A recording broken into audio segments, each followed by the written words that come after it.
Biggest subtraction in the NFC South. There's no debate, right?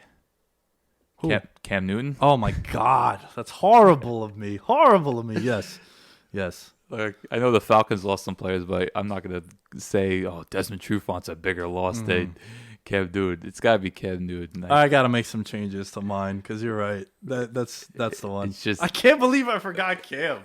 like I know he didn't play last year, all right, 2 games, but it's just how's that offense gonna look, especially under Matt Rule? I just don't know if Teddy B's not just the answer, but I just don't know schematically is he the right fit? Because Teddy B is not one to push the ball downfield. He's not a risk taker. Like he's kind of just the complete opposite of Cam. He's okay. You guys athleticism factor there. Like Teddy B could scramble and make some plays in open field, make defenders miss. But it's just losing Cam, you just have this huge figure, it's this all aggressive quarterback who's never been phased. Someone that will put the ball in harm's way, but more times than not, he can make those tight window throws. It's just it's gonna be quite a not just culture change, but just on the field going for Teddy B, someone who isn't someone that likes to take chances, while Cam Newton's the ultimate risk taker. I think that's just not just the biggest subtraction, but I'm just wondering how Carolina's offense is gonna look like, especially with those receivers, because they do have a very talented receiving corps. Yeah. Do you want to take a guess who mine were? It was 2. I'll give you a hint. It was 2 players, and they played the same position. I'll give you another hint. One is very close to home. I was too. One's got to be Trufant, right, or no? Nah. Never had Desmond Trufant. Okay. Austin Hooper and Greg Olsen. All right. Not on my radar.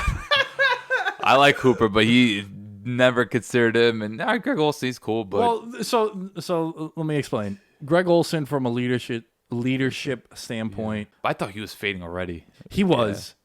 Injuries really caught up to him. But I do think that he's in line to have a monster year in Seattle, because that system, and everyone knows Russ and the tight end, they just love it. And I think, again, he fits the criteria of what I like in an athlete, the aging veteran, sort of on his last licks, and he's going now from a pretender to a contender. Yeah. And he could score 8 touchdowns easy. I think so. Yeah. I think if you could get like 60 catches out of Greg Olsen, 7 to 8 touchdowns, I think you sign up for that right now. I'm not sure in that offense how much targets are going to go around, but I think he could be a red zone monster. Well, if he can turn back the clock a little bit and be healthy and just be a threat out there where you have to respect him, Tyler Lockett, DK Metcalf, him, I think that's going to be a really interesting offense. And Russ is the type of quarterback that's going to open shit up for him anyway. Right. Like the running around and whatnot. Yeah. Like even if it's got 6-7 seconds, just let me creep in here. Yeah, like Olsen will just like be looking around and then just like, yo, and then just catch like a 30-yard up the seam. Yeah. So Greg Olsen, from a leadership standpoint and what he meant to the Panthers organization, both in the locker room and on the field. And then on the flip side with Austin Hooper was he more of a good fantasy player than a real player, would you say? I think he's very good, but his numbers are inflated.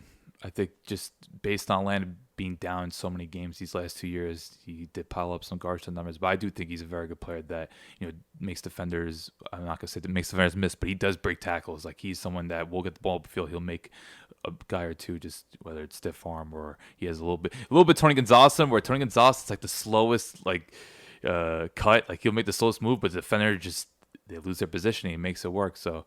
It's just with Hooper, I don't view him as someone like he's not someone that beats man coverage a lot. He's just more of a player that takes what the defense gives him. I'm so dumb. I don't know how you forget about Cam, man. How did I forget about Cam? We talk about him so much, but yeah, it just has to be Cam Newton. Because I found the Teddy Bridgewater sign to be bizarre. Hey, let me ask you, because we didn't really spend time on this, because when we released the AFC East episode, that's when Cam Newton signed with the Pats. How do you feel about that fit? I don't think we've even texted each other about that. Well, I think we're just both so excited because you see him with Josh McDaniels, because I know Cam's had great years in Carolina, but there's no denying that Carolina really just crashed that situation. I think they misused, as I like to say, malpractice, just the way they drafted receivers with guys like Funchess and Benjamin, guys that can't get open, and just not really invest in the offense line. And when they did, they just completely botched it, Matt Khalil. And I just think now going to an organization like New England, guy like Josh McDaniels, they're going to treat him right. Okay, the receivers aren't that great, but I just think the infrastructure there, offensive line, he's in this now setting where it's like, okay, he could be more comfortable, and now he's working with a team that knows how to create mismatches. I just didn't think, as much as I like Ron Rivera, I just didn't think they ever really got it right offensively. It was just more of Cam's such a stud that he could elevate the players around him. Man, I saw his odds go from 25 to 1 to 5 to 1 to be comeback player of the year the moment he signed with them. It's gonna And be a I don't trendy know pick. I don't know if I moved the line, but I'm going to take full credit for it because I put out the tweet Cam Newton, and it's the gif or gif of him with the towel over his head against the Giants. Oh, it's where classic. He's kind of like he's looking away and he goes Classic. right That's before the fourth.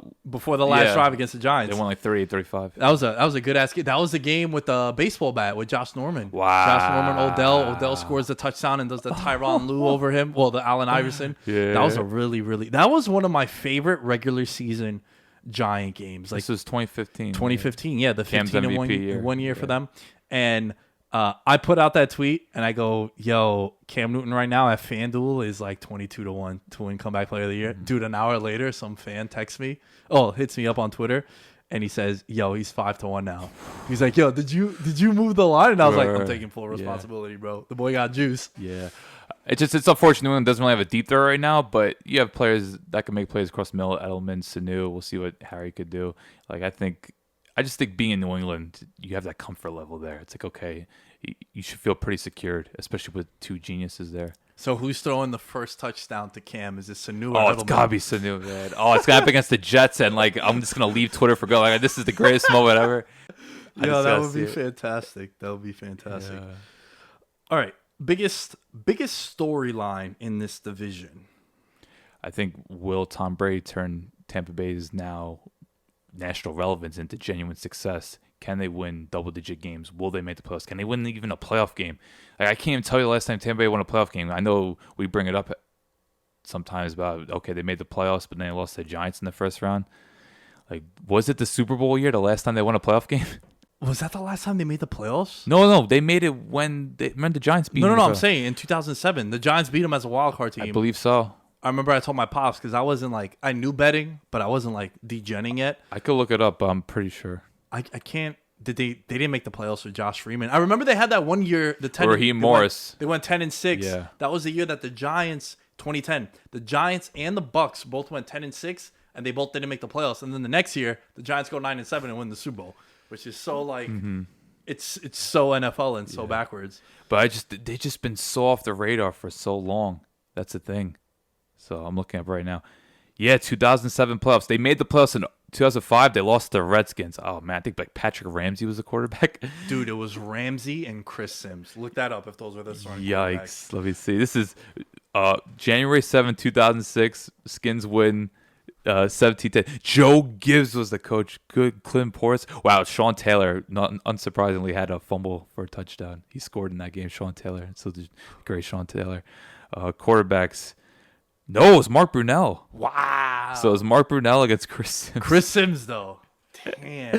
Talk about That like it just Tampa Bay's just been so off the radar. Like all time, their playoff record 6-9, and they've had 45 seasons. That's how bad this franchise has been. Well, they were a laughing stock for the longest They time. had those uniforms everyone jokes about. The uniforms, and then it wasn't until like Dungy got there, Right. and then Gruden got there, and that was like the Warren Sapp, Derek Brooks, John Lynch, Simeon Rice. Rondé Barber. Yeah. Like that was a really Keyshawn Johnson Yeah. ended up going there. Booger McFarland. Yeah.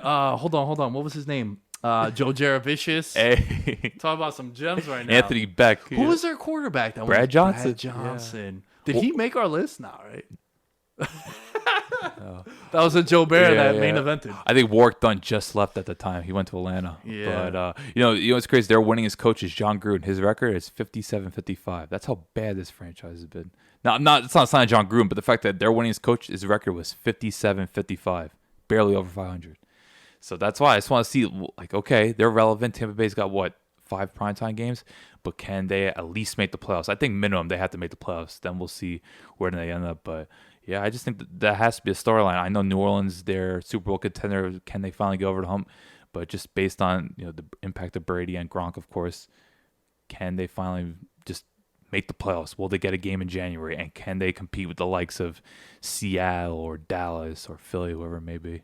What about the Saints?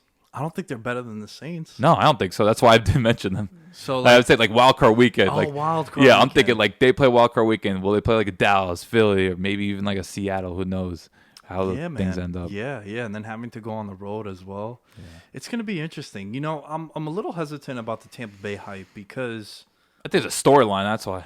that's true. Yeah. That's true. For me, it got to be the Saints. It got to be the Saints because, man, how much more left do you have with Drew Brees and Sean Payton? This got to be. It's a good thing they got Hair Apparent on the roster. He's ready to go. I think. Well, one of the reasons why I think they went and got Jameis Winston is because Drew Brees gets hurt. You saw how valuable having a capable backup And I is. think they see the upside there. There is some upside Yeah. there. I think Sean Payton also is kind of like motivated to see like, can I get something out of a guy who I think has been pretty much largely forgotten about. Like no one was really making offers. I think Pittsburgh showed some interest, Right. but you didn't see any teams really going after James Winston. Yeah, I think with Winston, he's going into a situation now where I think he's going to be an elite backup quarterback, especially with the starter experience. And now he's going to have, I don't want to take nothing away from Bruce Arians, but I think there's levels to offensive minds and going with Sean Payton and the weapons that they have and the infrastructure there. I think it's a completely different situation. But I think if you're just looking at the Saints, you don't have that much time left with Drew Brees. I think Drew Brees is still an elite quarterback, but we've spoken about his decline the last 2 seasons a lot. Last year, you take it with a little bit of, a grain of salt because he got hurt. And then when he came back, he was so fresh, right? Now, like, can he keep that sustained freshness and productivity for a 16-game season? And the playoffs, too. I thought he played poorly against Minnesota. Had multiple turnovers. This is 3 straight playoff games that he's played that he hasn't looked that good. No. Remember, they were down, 17-0 against Minnesota? Then they had the comeback. They had the comeback, yeah. right? And there was a couple of wacky plays in that comeback, too. But I just think that is it that he's 38, 39, 40 years old in these seasons? Not everyone's on TB12. Not everyone is doing what Brady's doing. So I'm really fascinated by that because I think if you're the Saints, I think Breeze is a big part of the reason why you gave Michael Thomas a $100 million contract. If you didn't have Breeze, I don't think you pay that wide receiver that much money. So I'm really fascinated to see what happens with the Saints. That's my biggest storyline in this division. All right, let's wrap up the South Division with our biggest X factor. I'm going to go with your team. I'm going to go with Todd Gurley. What else is back there for Atlanta? I just don't know how much the running game really matters in Atlanta. I know Gurley's a big piece. Could you make the case that they haven't had anyone, though, last couple of years? Devontae Freeman is really good. I will back Devontae Freeman forever. Like, peak Devontae Freeman is damn good. Yeah. But I mean, like the last 2 seasons, though. Well, I think they've just been behind so many games. That's true. That's a good point. I want to see what happens with Gurley because, like I said, man, he's the oldest 25-year-old athlete I've ever seen. The way we talk about him, the way I was talking about him too, I said he was shot around this time last year. And, the first 8 weeks of the season, I was right. Like they were not, from week 1 against the Panthers, they were inside the 5-yard line and they didn't give him a touch. He had like no red zone carries for the first 5 weeks of the season, 4 or 5 weeks. And then, of course, towards the tail end of the season, he started to heat up and you're like, oh, that's old Gurley. And there's conflicting reports where the Rams didn't want to run him to the ground. Gurley said he wasn't hurt. So, it's hearsay at this point, whichever side you want to believe. But he's going into an offense that's got some weapons over there. We know about Mount St. Julio. We know about Calvin Ridley. Matty Ice, I still think, is a fantastic quarterback. How's the offensive line in Atlanta? Hopefully we'll come to they drafted 2 offensive linemen in the first round last year. That's right. And then one of them got injured, Chris Lindstrom. Alex Mack's still there. Jake Matthews is very good, but it's been unstable just through injuries and first round picks either getting injured or the other one, Cale McGarry, did not look good at all last year. So I think if Gurley could give you anything close to what he was, this might be a team that can make the playoffs. I think with what he brings to the table in the run game and the pass game, Matt Ryan could check the ball down to him and he can make plays. I like the idea of Gurley on a cheap deal. You know, they didn't really break the bank for him. 1 year. 1 year deal. He might want to get paid, so I'm sure he's going to be fired up as well. And if you have this tool in your toolbox and you're the Falcons and Stone Cold Steve Austin is playing for his job. Oh. I was like, wait. Oh, yeah. Dan Quinn. Didn't you post? Yeah, it just, man, Dan Quinn is not the most popular guy, so it's like I kind of forgot about that joke. Yeah. I'm fascinated to see what happens with Todd Gurley and the Falcons. That's my biggest X factor. We haven't touched really about the Falcons. We haven't really talked about them. We talked a lot about Carolina and Tampa Bay. My expectations aren't high, to keep it, I guess, blunt. Right now, the coaching situation, the defense looks very unsteady. Yo, remember this is around the time last year when we were in PA. Hey. I go to you. I'm like, yo, you know who's going to be in the NFC title game? You're like, who? And I'm like, the Eagles and the Falcons. And you're like, I don't know what the fuck you see in the Falcons. I was like, I'm trying to get my first drink right now, but all right, man. I don't know if you saw the pass rush, the offense line, a lot of questions.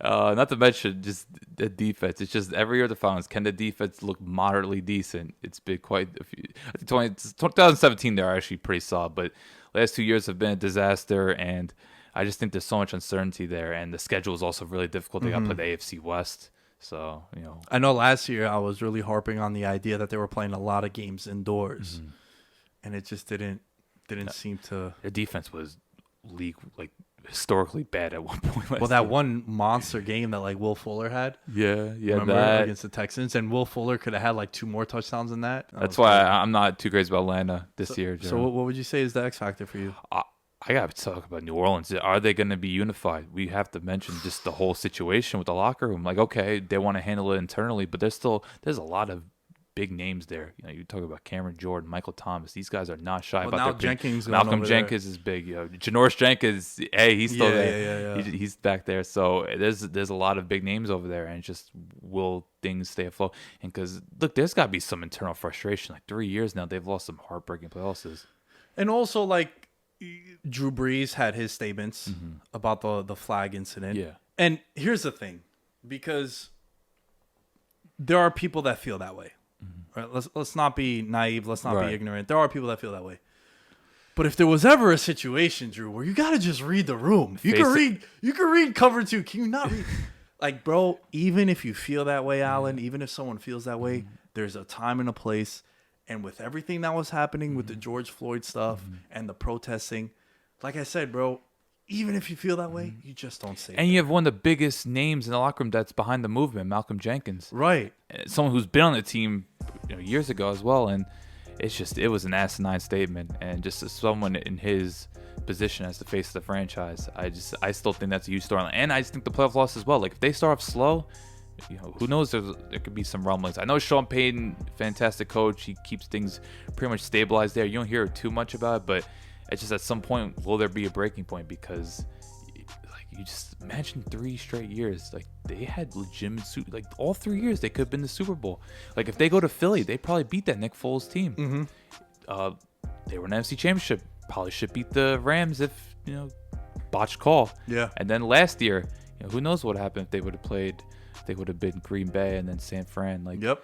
So these past 3 years, you could argue they should have been in the Super Bowl each time. And now it's just, if they get somehow off to a slow start, and then with that, and then just, potentially Drew Brees, who knows? Because like I said, you have guys like Michael Thomas, Cameron Jordan, Malcolm Jenkins. These guys are not shy of their opinions.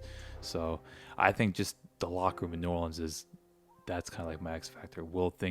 If they start facing adversity, will things start to unravel there? I'm excited.